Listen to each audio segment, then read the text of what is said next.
Hi and welcome. My name is Ellie Demarchelier. I'm a woman in her 30s. I have copper red hair. I'm wearing a white suit, and I'm so excited to welcome you back to another open dialogue. I want to begin by acknowledging the traditional custodians of the land on which we gather. I'm on the land of the Yagara and Turrbal people. I want to recognize the continued connection to the land and waters of this beautiful place and acknowledge that they never ceded sovereignty. I respect all elders and ancestors and any First Nations people here today. For those who have not been to one of our events before, think of it as a live show where you control the conversation. It is designed to be inclusive, accessible, collaborative, respectful, and most importantly, fun.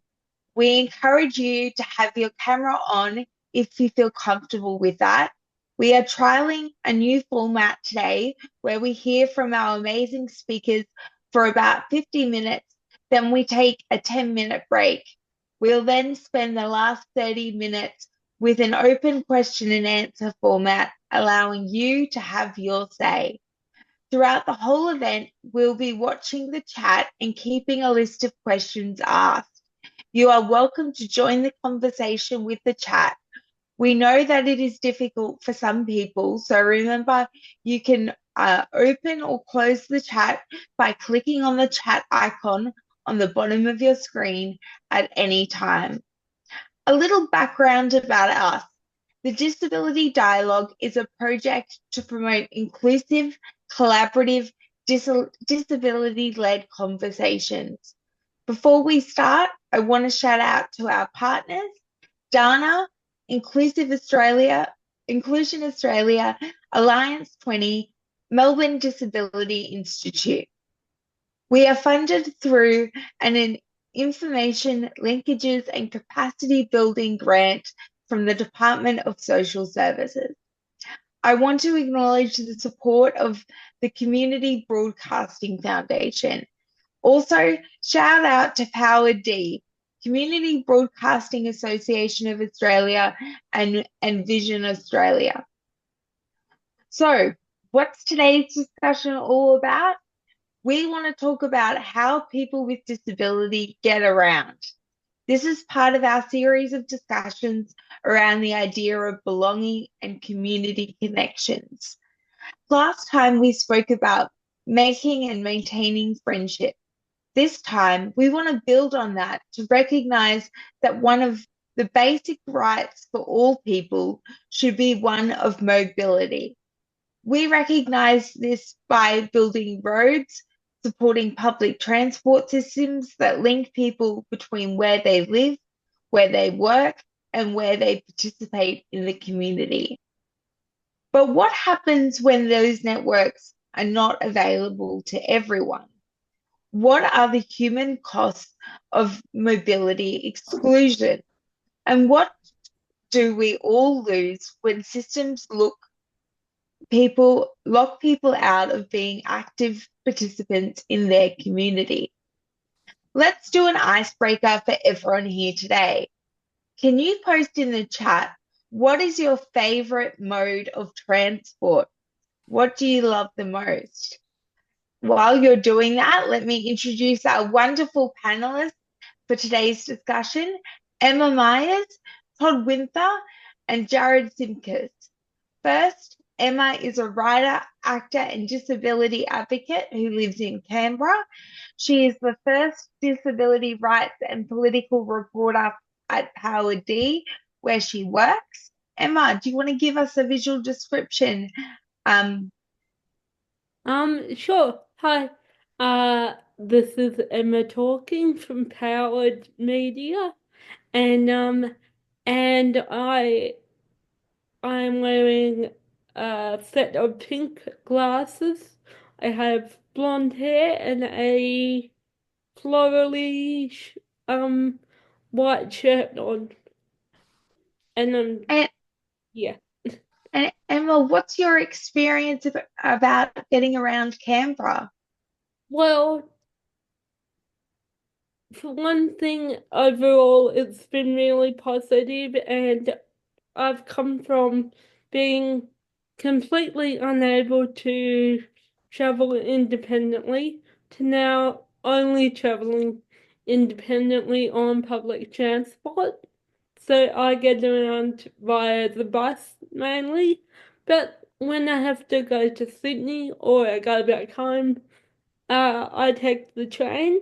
Um, although 2 weeks into moving to Canberra, I was catapulted out of my wheelchair while um going down the ramp that they folded out of the bus, and it resulted in the bus being put out of commission until the bus company did a HR report, and everyone on the bus was very understanding and just wanted to make sure that I was okay. So, Oh, that's awful. That's yeah. not a good experience. And then, but I think the funniest thing was, that I got whiplash because I didn't even have time to register being on the ground before four army guys, four, four army guys trudged out of the bus and picked me up and put me back in my wheelchair. So it was quite funny, but sad at the same time. Oh, Well, I'm glad you got some support there.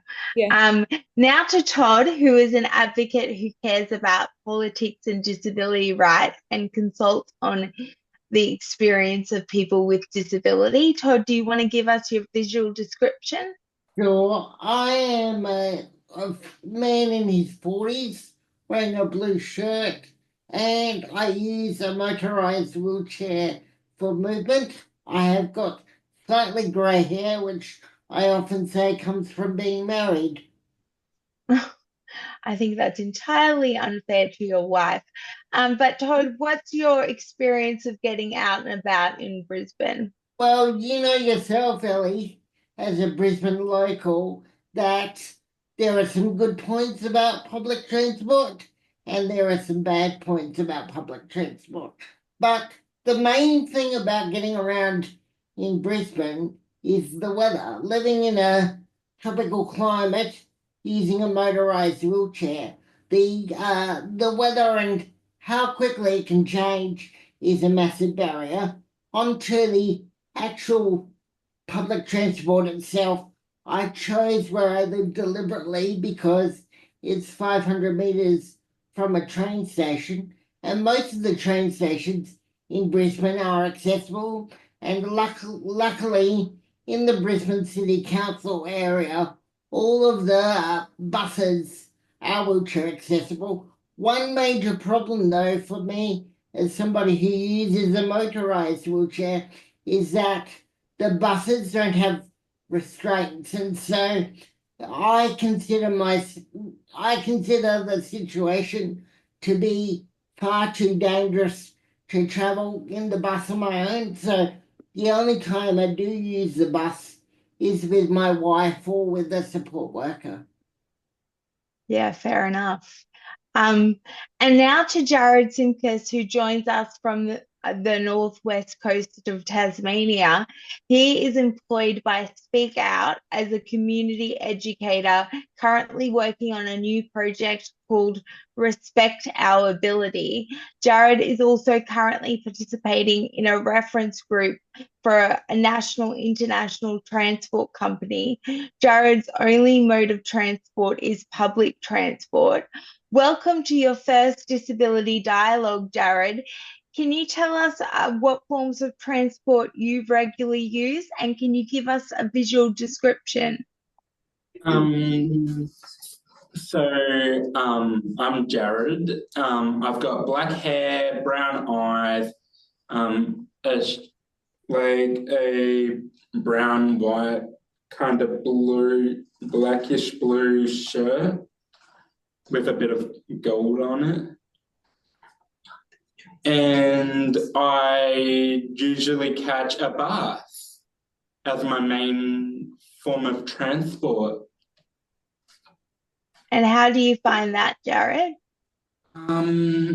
It's kind of difficult reading timetables, but besides that, my only issue is really timetables, really, because they're hard to read. Yeah, Hmm. of course. Well, before the event, we asked people to feed in their experiences and we will share some of the responses. I'd like to know that 50% of the people who filled in the survey identify as a person with disability. So we're getting good representation. The first slide is what forms of transport do you use weekly? Personal car is by far the highest. Walking and train metro coming in closely with second and third. We still very much rely on our cars, Emma. Does that surprise you?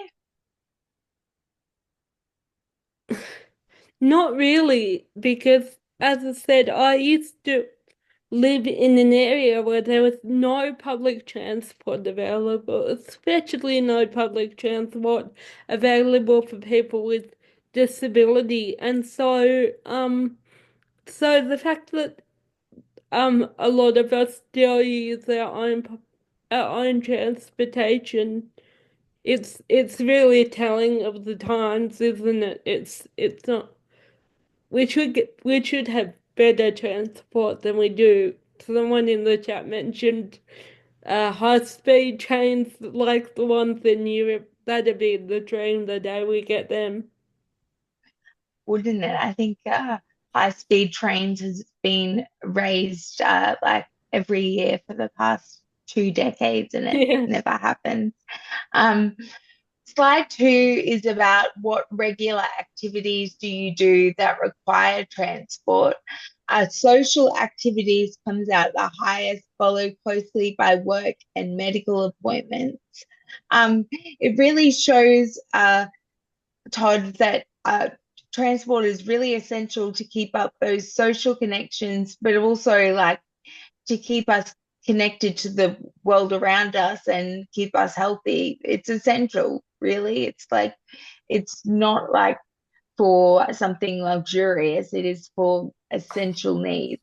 We talk about how the disability sector has evolved with the introduction of the NDIS, but this really speaks to the fact that we're only just starting to move out of the old phases of segregation, and this allows us to be contributors to the community. But it also says, particularly with the medical and health appointments, that we need to do a lot more to build our social connections, and using transport is a key driver of that. So you can't really talk about inclusion without talking about transport.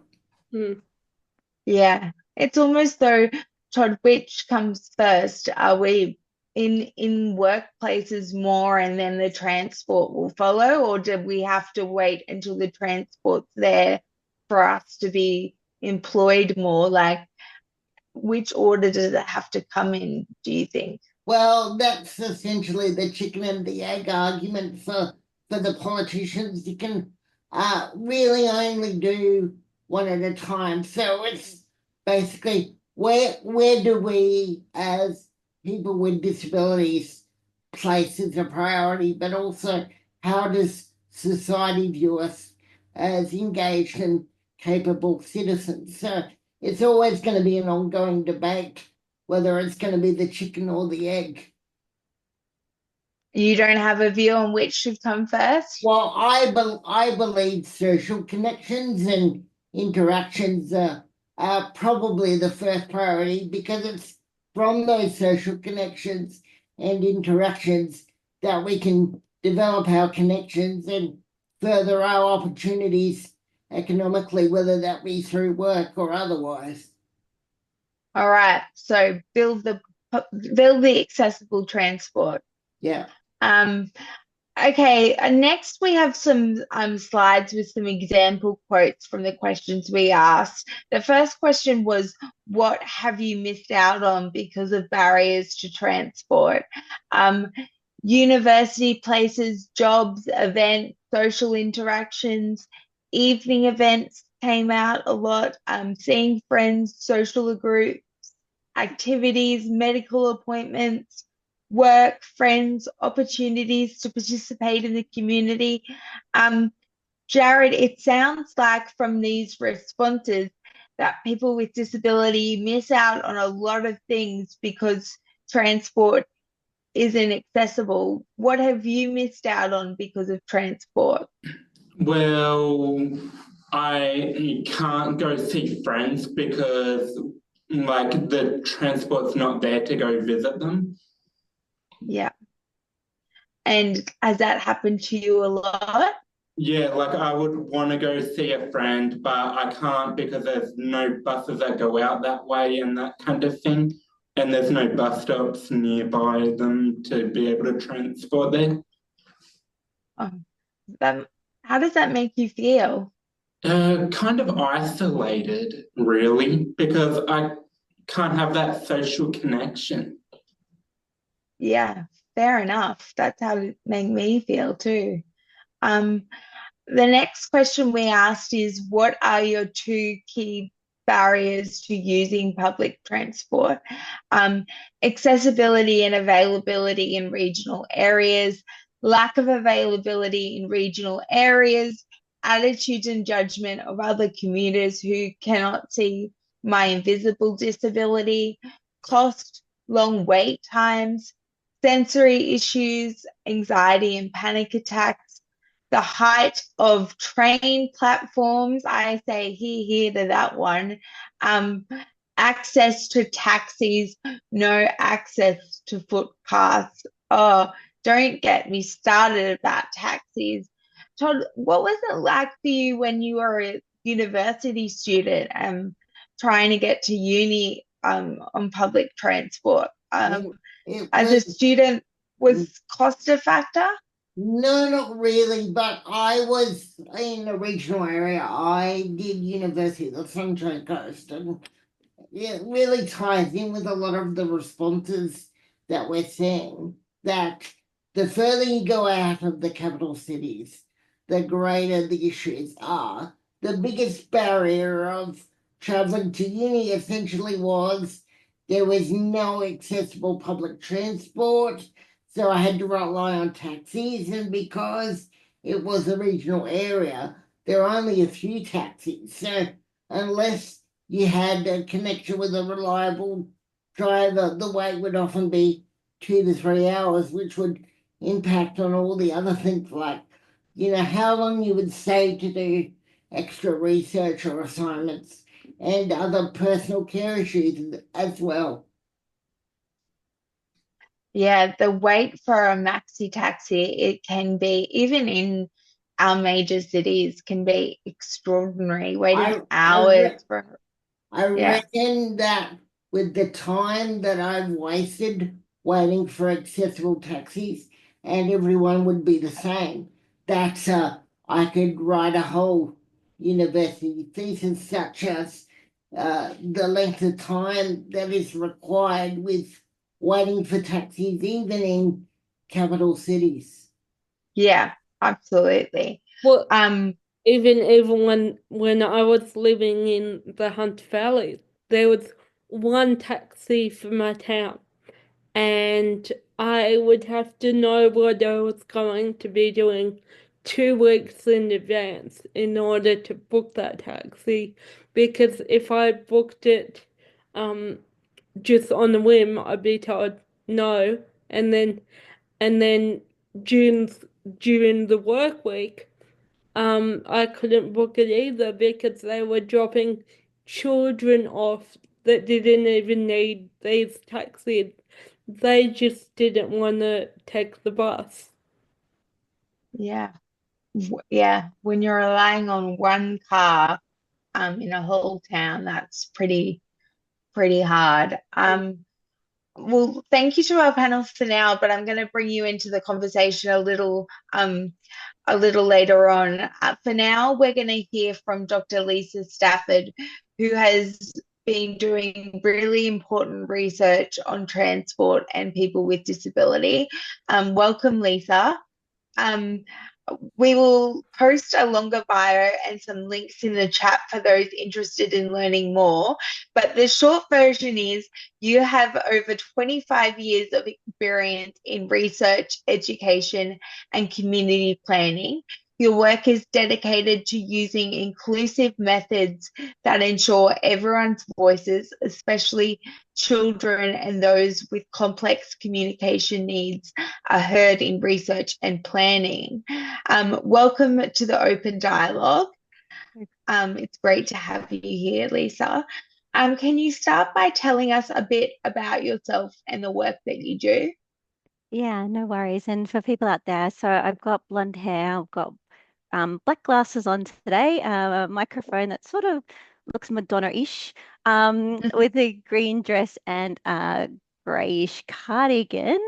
And I'm coming from Lutawita, Tasmania. So like Jared, down here on the island, um, below, south of Australia. So yeah, I'm so grateful to be here because transport's one of those things that, um, to quote one of the young people that we've been working with, talks about it's a lifeline. It's a lifeline for people and it's a lifeline for communities. And so it's been something, I think personally, it started my interest in public transport. My mum didn't drive, so I lived in Meangie. So I grew up in Turrbal Country on Brisbane North, so know that well. But I moved to Tasmania and about 5 years ago, and transport's one of those things that we don't you don't realize how important it is until it's actually not there, or that, the barriers. And I think for many people with disabilities, we live it daily. Like it's something that we have to think about constantly. The fact that you can just wing up, turn up to a bus and hope something comes, it's just something we can't do. And so there's a lot of it, a lot of conversations and stuff. And here's a picture of me with my dog Sage, because I love being out in nature. Um, like many of us, we love to go for walks. We use public transport for a lot of like transport for a lot of things. So um, it's essential for everything. And I think that's one of the things why I'm so passionate about um, the advocacy research that we do to um, not just, I think it's not talking about the barriers anymore. It's about the change we need to do. We need to see in the decisions that are being made about transport and how transport's been planned, and the service we get, and where the footpaths are going and all that sort of information, and why information is still not accessible, like what Jared said. It's, you know, um, it's yeah, inexcusable almost. So that's a bit about me, and why I'm interested in transport. It is so critical. I know that often when we talk about transport, it's about access, not about the actual impact of being able to get around. In your research, you use the concept of trips not made to highlight the human experience. Can you elaborate on this for me? Yeah, absolutely. I'm gonna I've got some slides to share from it, and the concept actually came from a project before the Trips Not Made. That was an Anglicare Tasmanian project that I did. It actually came from work with my colleague Dr. Doran in Aratora, New Zealand. And this was a big project. It was about, we had over 15,000 people with disabilities involved in that project. And what was really important is, as I mentioned, we know the barriers. We've been advocating for this for decades. Um, what we need to do with decision makers, so people who are making decisions about what to invest in about transport, whether that's trains or ferries, or whether it's the walking and cycling infrastructure, such as paths. Um, there's a lot of things that go into it. So what we started doing is we need to flip the conversation. We need to start talking about the impacts on people's lives.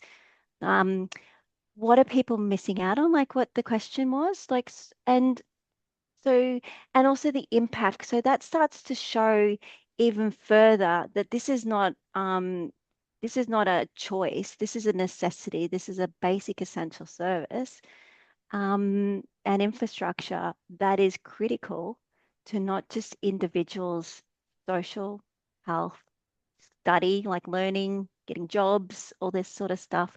It's also critical for communities. And we know that that's really important. So there's an image here, and this is some of the descriptions when we started to talk about what it was like to experience transport in Tasmania. And I must say, coming from Brisbane to Tasmania, I was there is only the bus. It's our only form of public transport. So when you think about regional transport, it's really difficult. And then the experiences. So, that it's wet, the shelters, all these different experiences really impact us. And what was mentioned earlier about, people feeling anxious, the anxiety about catching transport, the uncertainty of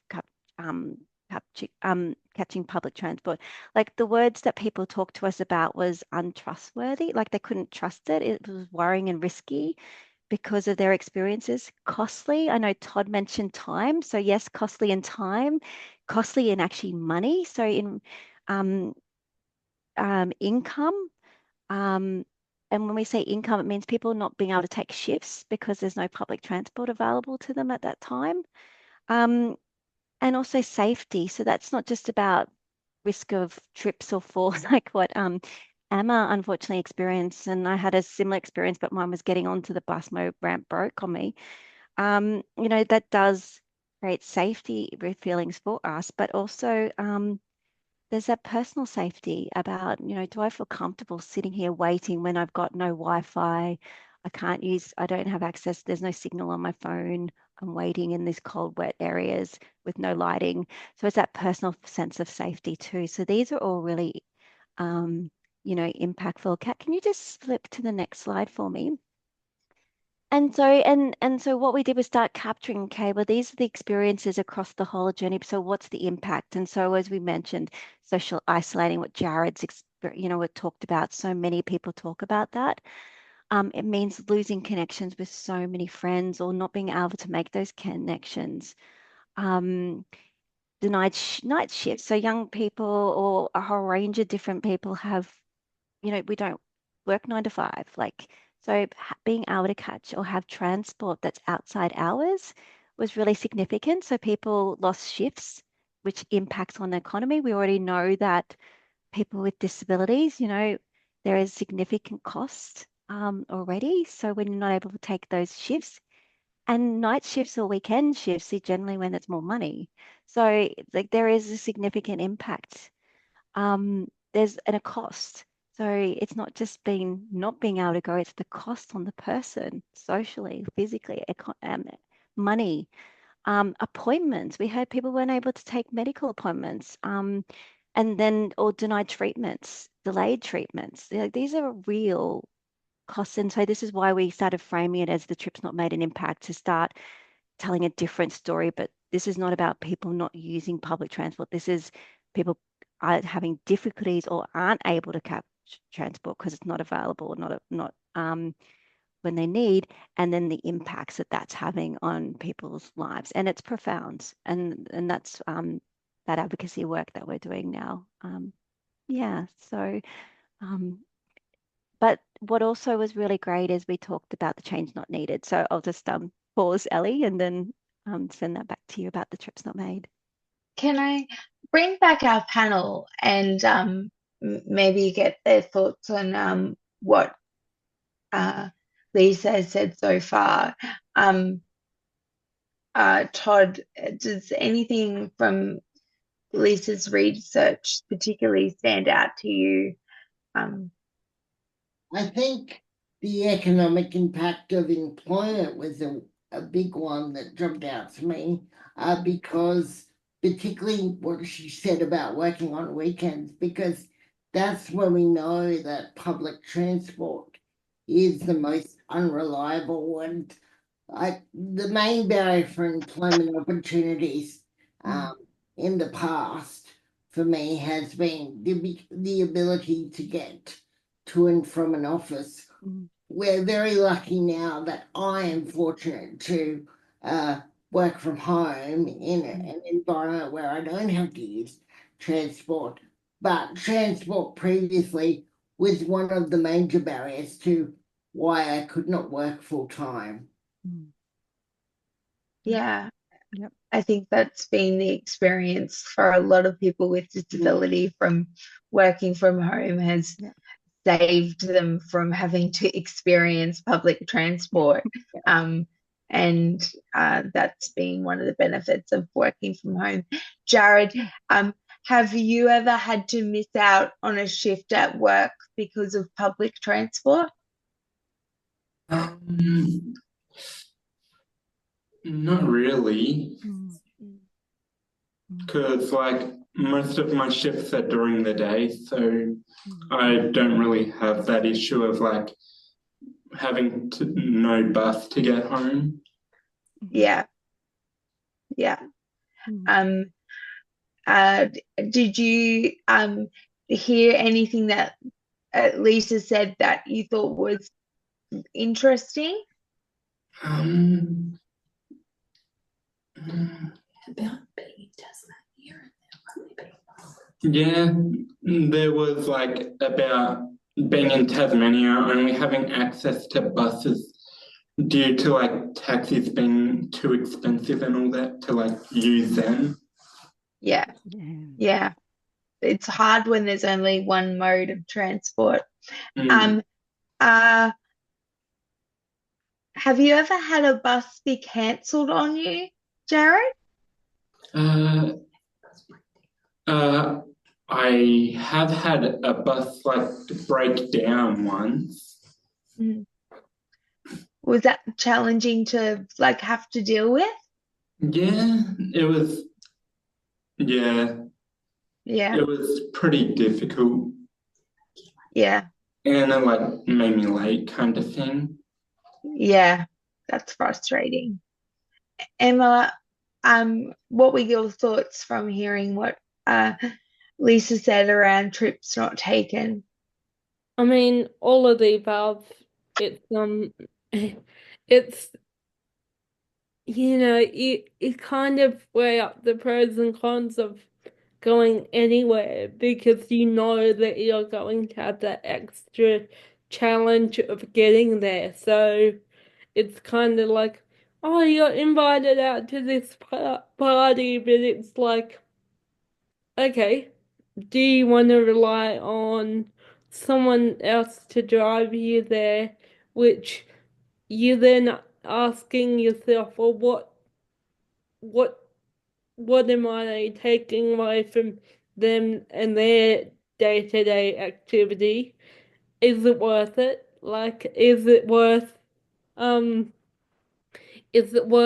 me even going? And am I gonna have a good time when I get there?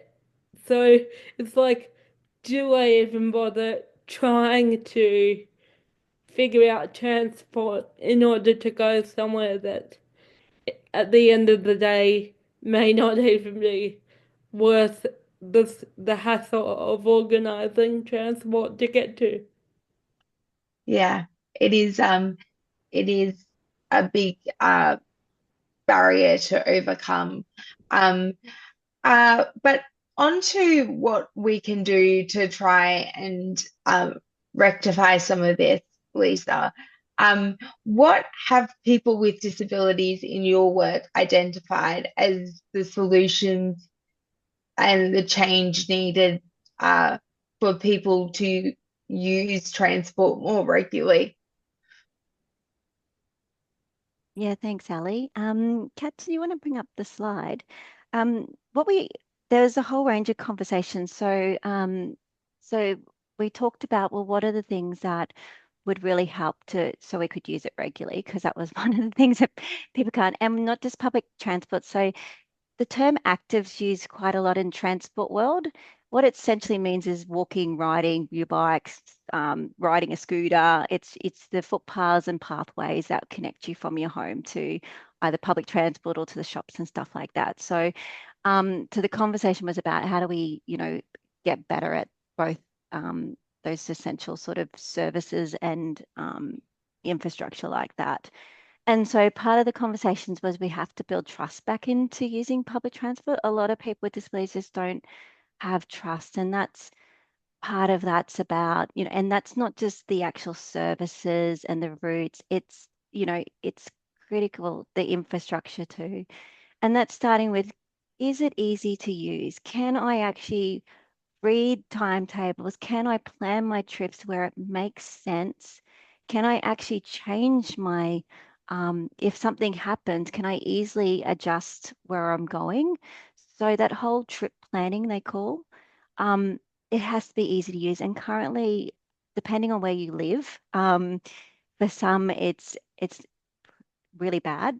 For others, there's better technologies, but it's about making sure that people feel like they can use it.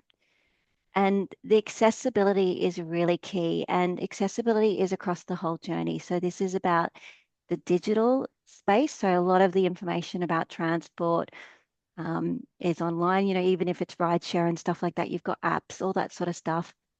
Is that accessible from not just making, can I read, use, feel comfortable getting around it?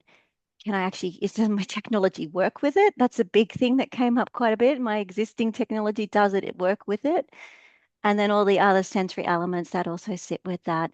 But we also importantly found that that was with infrastructure, whether it's the stations that you're waiting for, and that's not just about like the bus stops or the train stops, that the hard infrastructure. It's about lighting, it's about information, it's the audio and visual cues that everyone needs.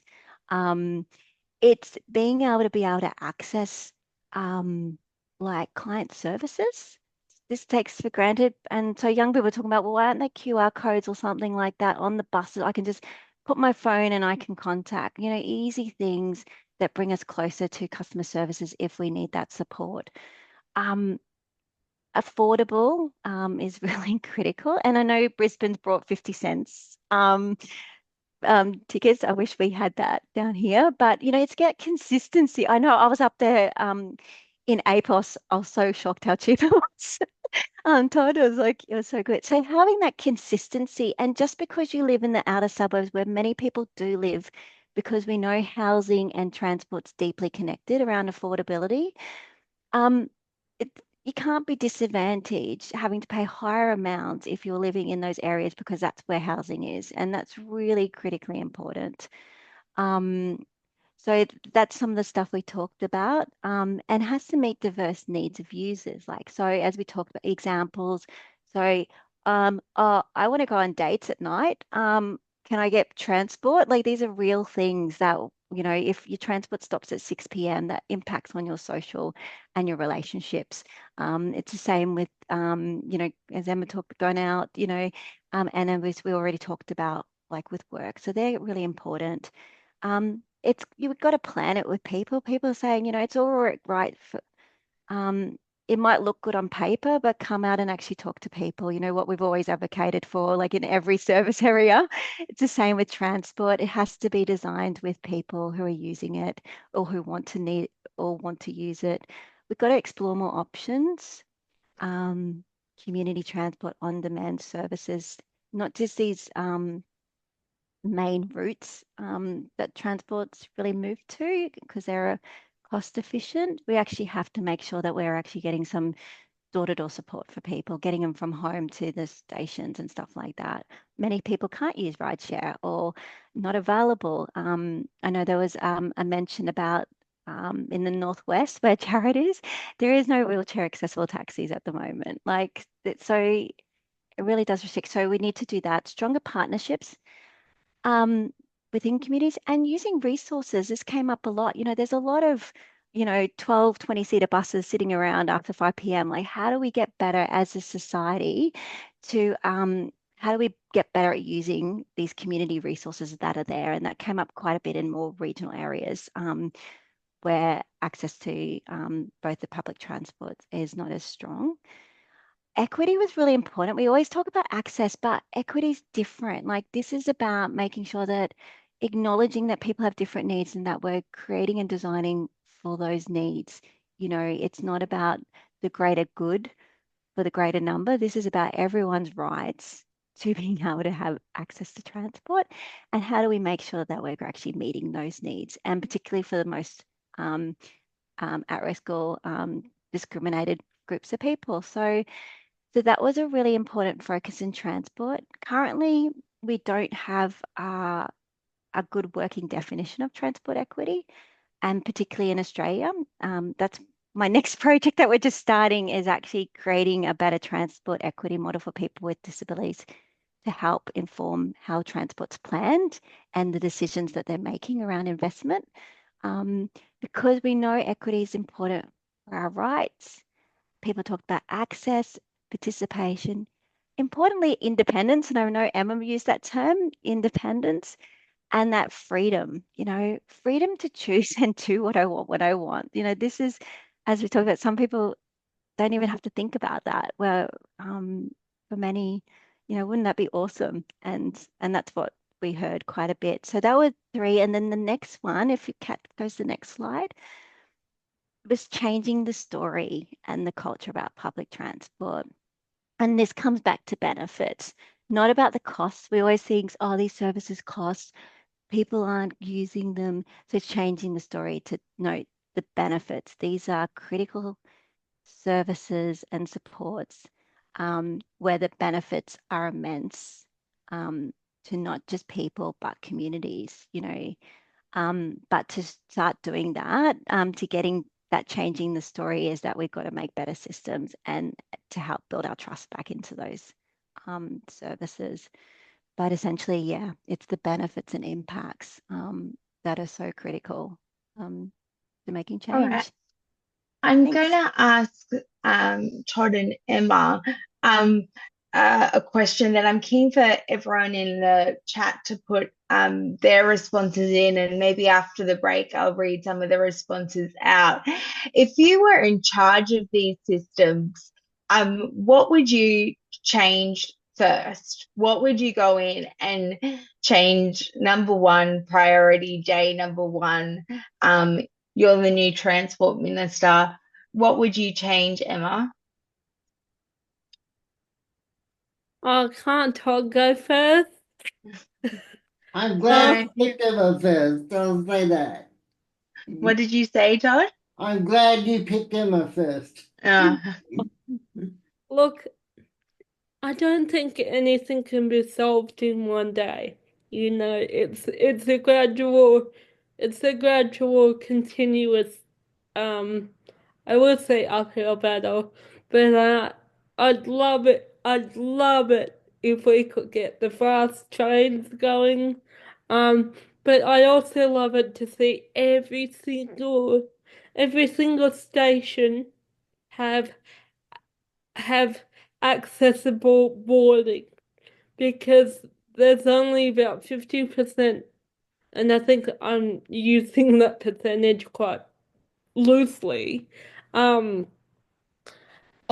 train stations that those with mobility issues can get on and off, and even then it's not perfect.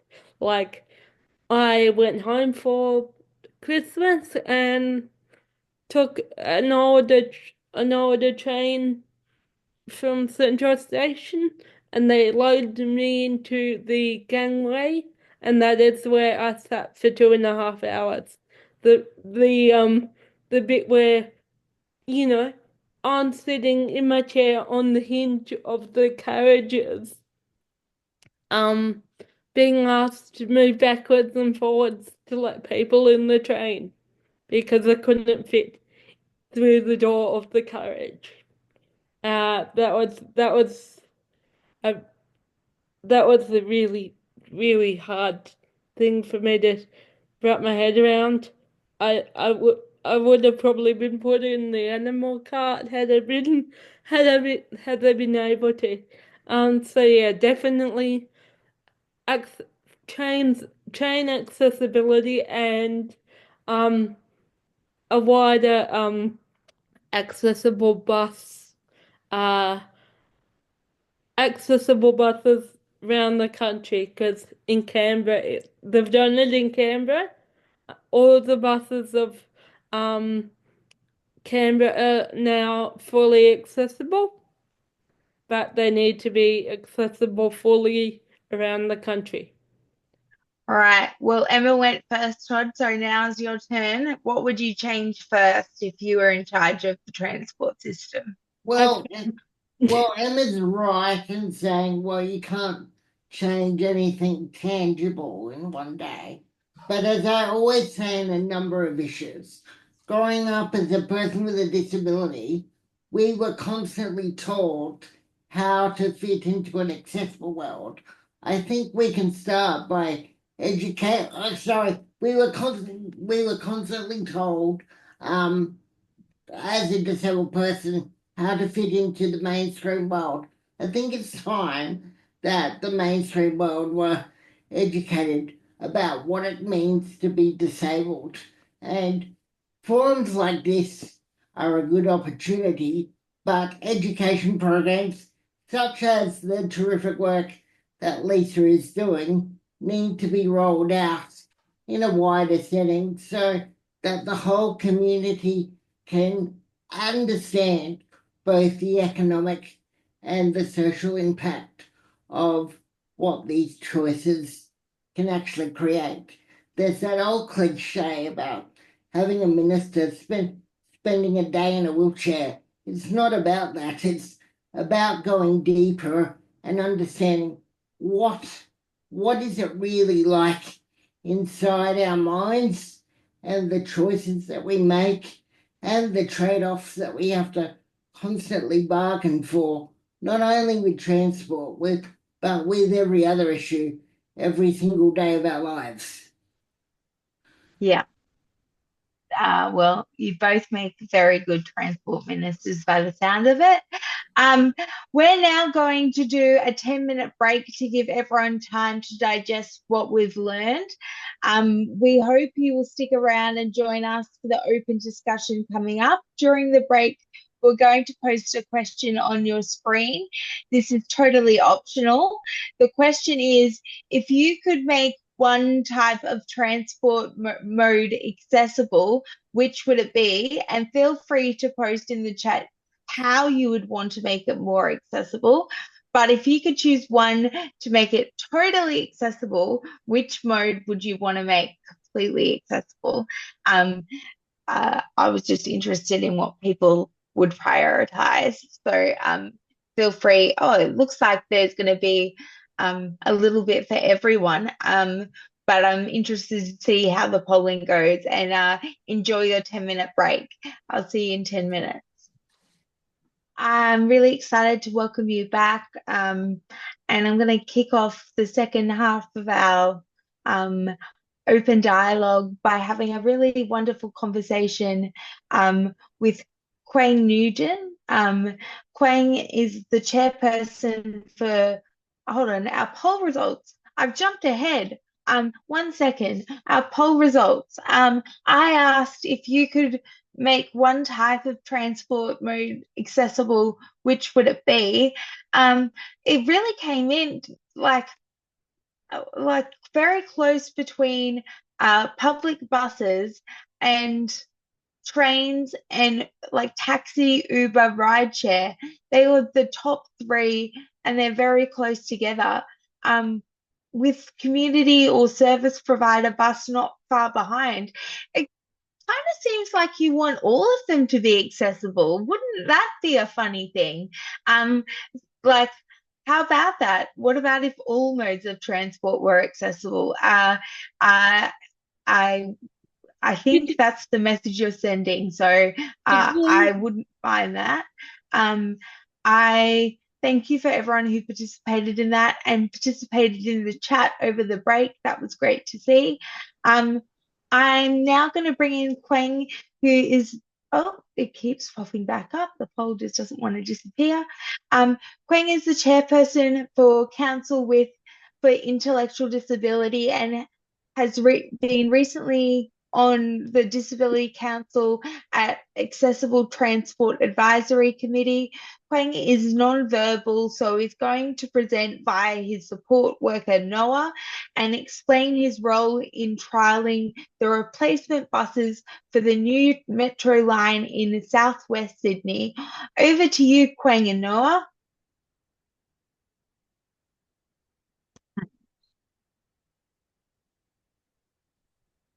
Awesome.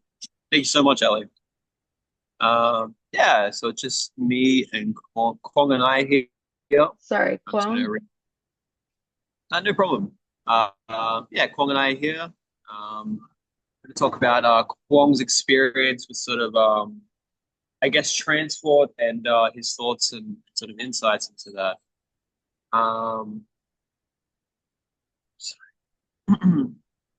So Kwong's expressed here that he attends meetings with the ATAC. Oh, sorry. I'll read it from Kwong's perspective. Kwong has said, I attend meetings with the ATAC where I am able to raise questions, make suggestions about projects. Sometimes I also email comments and feedback to the ATAC team. Hmm.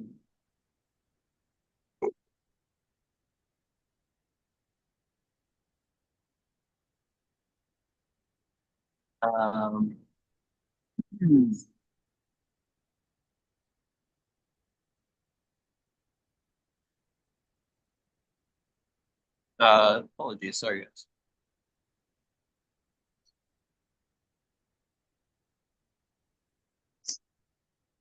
And Kwong's also written, I hadn't seen the color coding before.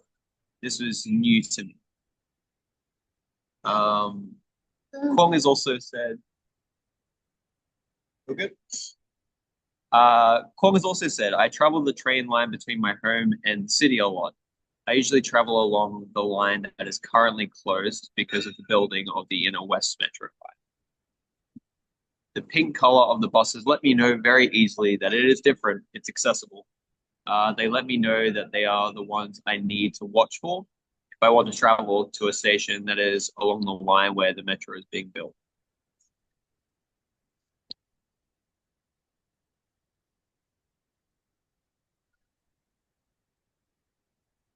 Kwong's also given some feedback on sort of the preparedness when it comes to emergency. Oh, sorry. Kwong hasn't given any feedback about that one. I think my understanding, Kwong feels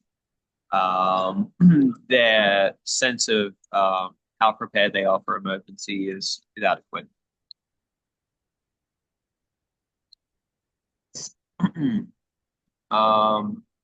Kwong's been asked as well how he prepares for the extra time needed for the replacement buses, which we all know that they can that's happening quite a lot, whether it's due to train workers unionizing or track repairs, anything like that.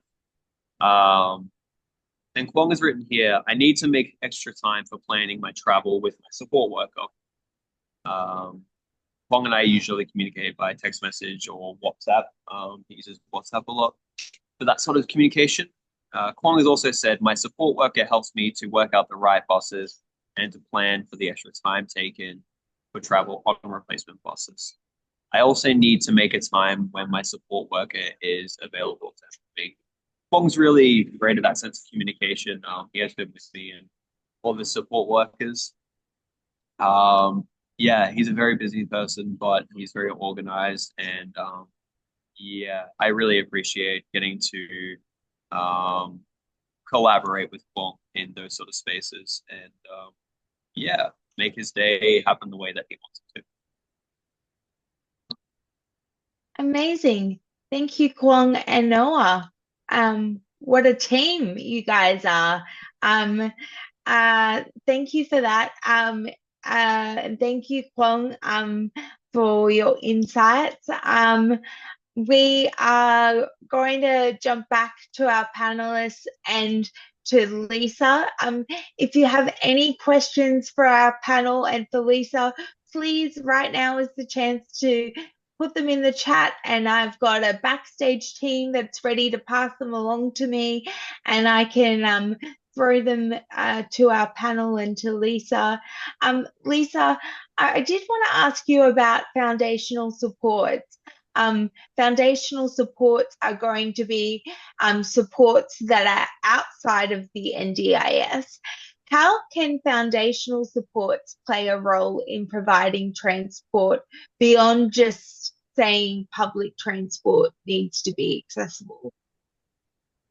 Yeah, I think it's one of those things that's a bit of not a worry, but I think we need to advocate really strongly that whether you're in or out of the NDIS, you should have access to transport, what that looks like for you. I think foundational sports is interesting. We talk about building capacity, and there's some good examples that are happening. It's not like it's all bad. Like there's some really good, like what Quan's talked about, and also, Jared's mentioned being on committees. Like there are at lower ground, like at the local level, some good examples where, have a try day and building capacity about how people can feel confident in using transport and stuff too. Like these are really important ways to support people travel. It's not just, you just rock up and can use transport. So building capacity and like we talked about, like building trust, like that was really important. So these are some ways that some supports around building that capacity, so people feel confident, feel comfortable, can actually have some workarounds, if the systems aren't accessible, like what are some solutions to that people can use that will make their experience better, whether that's sorry, Jared, to speak about this, but currently, the timetables are in PDF in in Tassie, and that is really difficult. And the way it's written, and this has been advocated a long time, people have talked about that. So a simple version would be Word and pictorial supports and timetables. So there's all different things that are really not expensive that can be addressed to improve a person's comfort and experience. So that's some originally thoughts, is that building capacity and how we do that. There's also sorry. I was going to say keep going. I was going to say that also knowing what's available to you. Like it's really hard to know taxi vouchers or subsidy cards.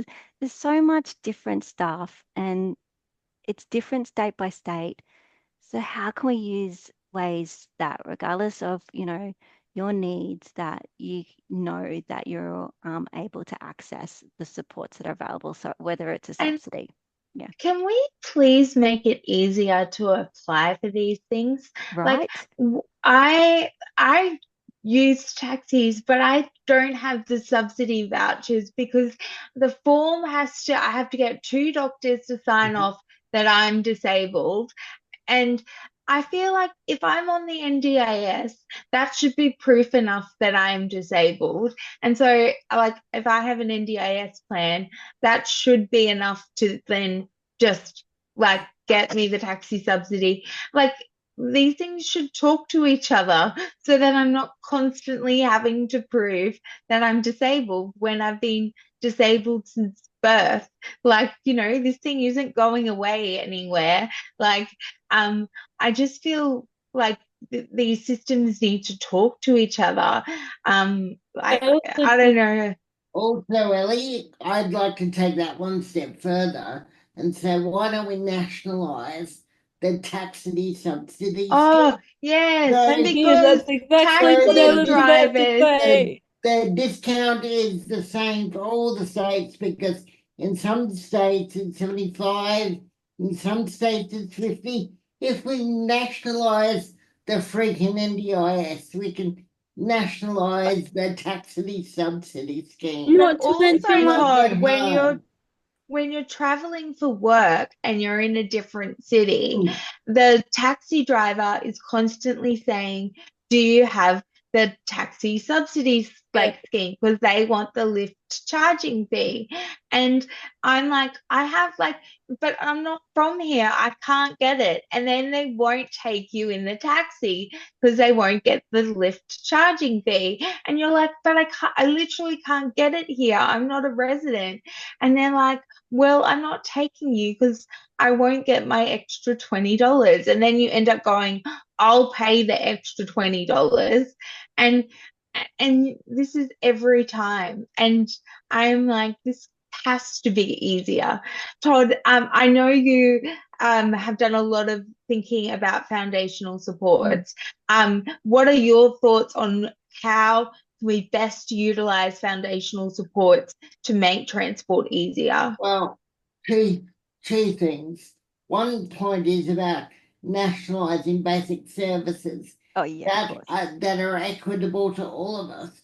But two, the states really need to talk to each other and figure out an agreement, and without getting too in the weeds and being overly political. Now that the government has got a clear mandate from the federal election, they should make foundational supports the number one priority of anything this government does related to the NDIS, particularly if they're serious about getting the scheme to be so-called more sustainable.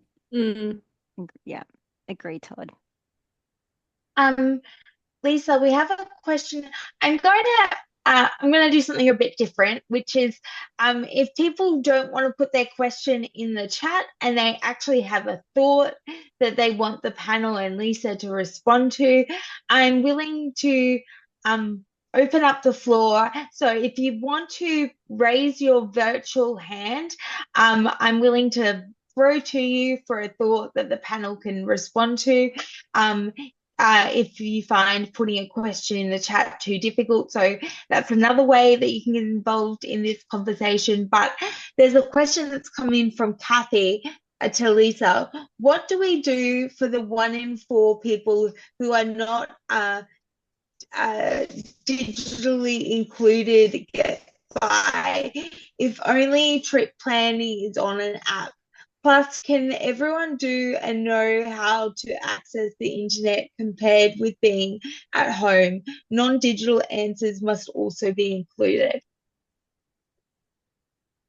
Yeah, it's a really important point, Kathy. And it's also not just about comfortableness of using the digital. It's actually digital divide. Like people just don't have the funds to access the data as well. And so there's a range of different strategies they talked about. So some of it's like, ensuring information is actually available at stations, like even stops and stuff. Like people talked a lot about there is no information available for you on the sites and stuff like that. So simple things about putting them back. And I know that that's difficult when it's a pole in the ground, a lot of the stops. But there has to be some options because a lot of places, and particularly in regional areas, you actually might not even have Wi-Fi. This is a reality that so many people talked about. So it has to there has to be options because because it really impacts. And what we heard a lot of is it impacts if you're stuck somewhere too, getting home. And if you're not in that familiar, or we talk about disruptions. So there has been some work about trying to, have some strategies about disruptions, but a lot of that is like, phone a friend or phone a support. So that's where some of the customer service examples came about as well. But, the information alone, even if it's on the website and people download it, like your support work and stuff, it has to be like readable. And that's the other issue we talked about. Like there was examples where still using 24-hour, I think it's changed now, but there was examples of 24-hour timetables, like not, 12 a.m. or p.m., but like 13 or 14, like that's really complicated. And so we did some advocacy about, making sure, because people forget about numeracy is a really complicated thing as well. And a lot of numbers are in transport, so cost and stuff like that. So yeah, we've definitely been advocating for them to think about that as well to make it easier. And some of that's about text to talk, all sorts of different stuff, which is still. But the other thing we really advocated for was non-metered. So if you are putting stuff on websites, that it should be non-metered, as in you don't need data to access it. That was some of the other things. Open up to everyone else.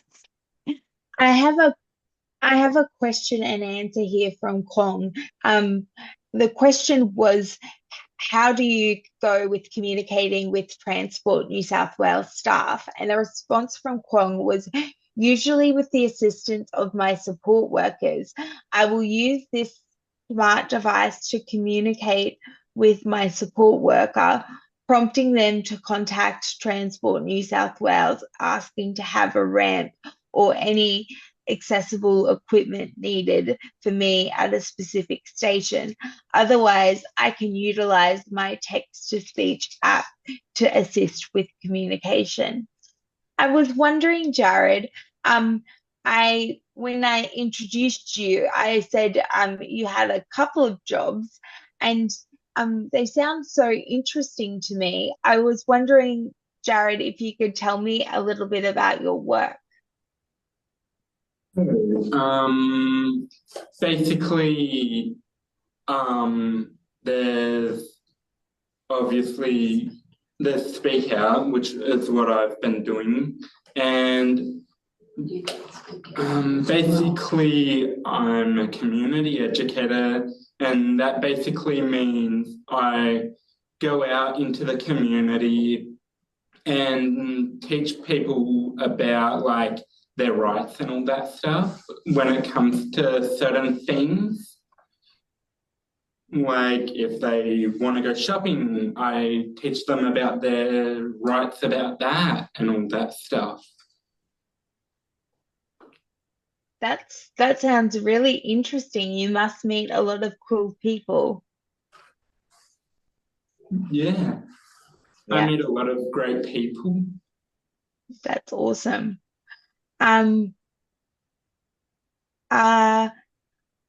There's a comment that says walking, rolling, and strolling is missing from the transport mode. If that was available, we would click that, as everyone needs a footpath and safe crossing to get where they need to go. My train or bus might be accessible, but if I can't cross the road to the bus stop, it's not accessible. Do you maybe want to comment on that, Todd? Yeah, sure. And I think it comes down to a holistic approach where we've got to communicate with local, state, and federal governments, as Kirsten Dean said in the comments today. One of the major issues, particularly for me in a motorised wheelchair, is the width of the footpaths. And particularly when I go to the older train stations in capital cities, the paths are so narrow and I'm so risk adverse that I don't even want to attempt to go on that footpath. And so if we're building a train station or upgrading bus stations, only half the work is completed. What is the infrastructure around those stations like? And those reflects similar comments that Lisa has made in her presentation today and throughout her research. Emma, I'll come to you on this one too.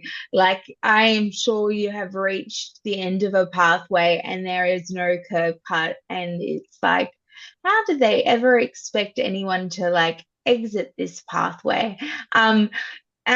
Like inaccessible infrastructure in general leads to inaccessible transport. Because if you can't get out of the car safely, there was no point being in the car at all to begin with. what is your experience been of like those connecting modes working or not working? It's really funny you should bring that up because I actually cast my vote in the last election at Old Parliament House, and I experienced exactly what you just described. At the end of the footpath, there's a curb ramp on the other side, but not the side that I'm on, and and I had to go pretty much to the end of the street in order to cross the road, and it was just horrendous. But because because I work in Parliament House, and because I use the buses to get myself around, I actually complained to the Parliamentary Triangle Council, because I couldn't access the bus stops at the front of Parliament House without having to drive on the road that all of the buses come down in order to get off the road into a car park and drive on grass to get up onto the bus stop. And I complained about it, and funnily enough, they're actually putting permanent pathways and rebuilding the entire bus stop as we speak. So if anything else, if nothing else, I can say I've made a permanent change to Parliament House accessibility. Emma, There you go. the symbolism of that is massive. If the most powerful institutions in the country aren't accessible, what Mm. hope have we got for elsewhere? Mm. Yeah, well, if we're going to have a whole caucus of disabled MPs, they're going to need an accessible way to get to work. Mm. I had a it says from Kirsten. I'm assuming this is Kirsten Dean because it's absolutely a Kirsten Dean kind of comment. Can we, and this is like a pet peeve of mine so much, along with shopping trolleys that lock wheels. Can we also talk about scooters and e-bikes being left everywhere on footpaths? Oh, It, yeah. my entire like surrounding my building where I live is constantly being barricaded by like e-bikes and e-scooters and trolleys just left everywhere. And I am like constantly trying to move these things and they are heavy. No, And like not to mention, not to mention the people that drive them. Can you imagine going on a freeway and people don't know how to drive cars, and you're the only one who can drive a car? Mm. That's what putting up with scooter drivers, with on those the portable footpath. ones of the What about councils alike. what about my pet peeve when driving on the footpath is two people who take up the entire footpath and and you go one way, they go one way, you go the other way, they go the other way because they're in their own world, and the width of the footpath is fine. It's enough to fit like four people across, but two people or even one person takes up the entire footpath. And they And see you coming a mile off and they decide to take that middle path the I know, entire way.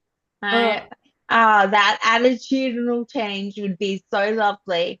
Like just to change that, because the mental load that happens with driving a electric wheelchair, like I'm constantly having to think, if I run you over, you're going to blame me, even I though it was know. you in the middle of the path the entire time. Or you can sidestep me, but they stop and they wait for us to go around them.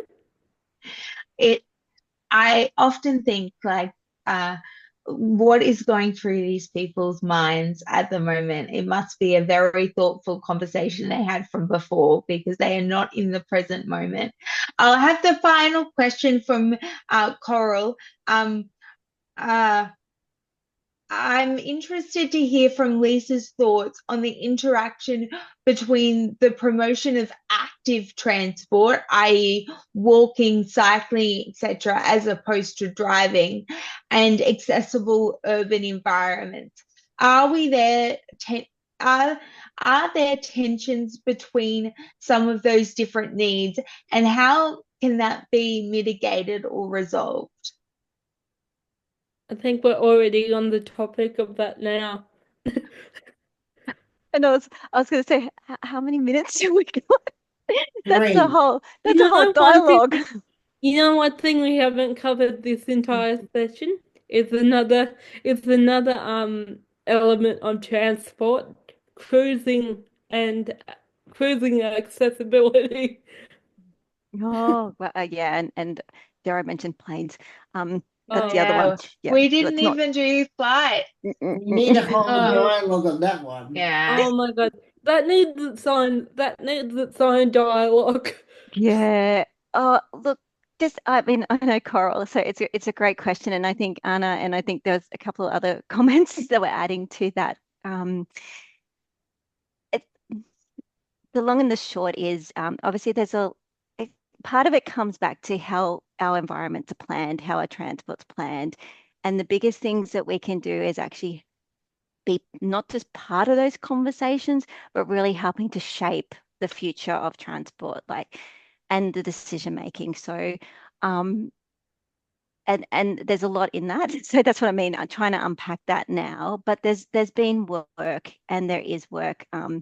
My next project, Transport Equity, is actually working on that. It's actually how people with disabilities and transport planners can work together to create better ways of thinking and decision making about the future of transport. And this includes pathways, our walking, the whole journey that we take. So the information, it's about the journey, and it's about it's all right, Coral, and it's about our experiences on whatever mode we're choosing, getting home and getting back. It's just closing those gaps, but importantly, working with the people who are on the ground having to make those decisions that, let's face it, there isn't really great amount of frameworks for them at the moment. And the way decision making's made is still very much skewed in, it's very much about people without disabilities, which is crazy when you think of our population is so high and our diversity,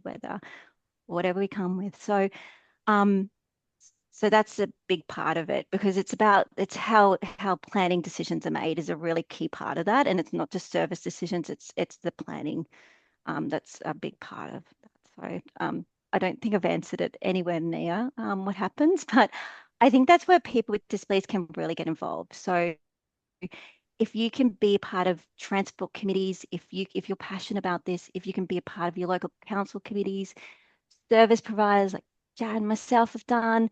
I know a lot of state governments have their own transport access committees. Like, these are areas where you can influence. And I'll always also put out there is many of you can be a part of being transport planners or being part of the transport solutions. So brilliant people you are. So, there's also that component too. So yeah, I know that doesn't answer it, but just wanted to leave that with people. So it is in our hands, not just letting people tell us about it. So yeah, and someone, Kirsten just said, your local public transport user association is really important, whether it's your bus, trains, ferries, trams, light rail, they're all service providers contracted to deliver service. And so, yeah, hassle them. All right.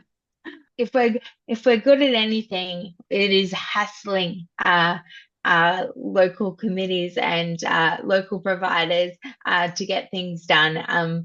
People with disability are the greatest problem solvers on earth. I say it and I believe it, and we will solve these problems, even if we have to launch a mighty big campaign to do it. Thank you to our panel. Thank you to Lisa.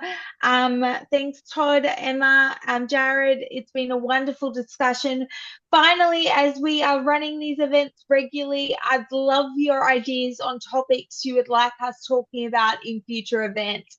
If you've got an idea, chuck it in the chat or reach out to us via email. These open dialogues are monthly events, so we hope that you will join us next month for more debate and discussion. We will take these ideas on board and let you know what next month's special subject will be. We'll be sending out a feedback form after the event, or you can click through now from the link in the chat. So please let us know your experiences and give us ideas of how we can make it more inclusive in the future. We always want to be improving and getting better. Also tell us what you like, because we'll do more of that. Thank you for such an engaging and lively event. It's been a great chat. You've all gotten involved.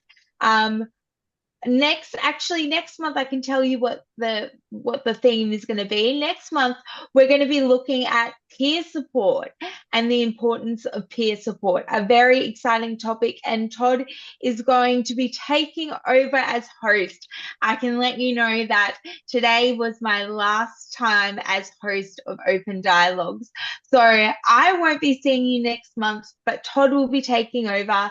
It has been an honor to host Open Dialogues, and I hope you have a great day. I'm Ellie Demarchelier. Thank you so much.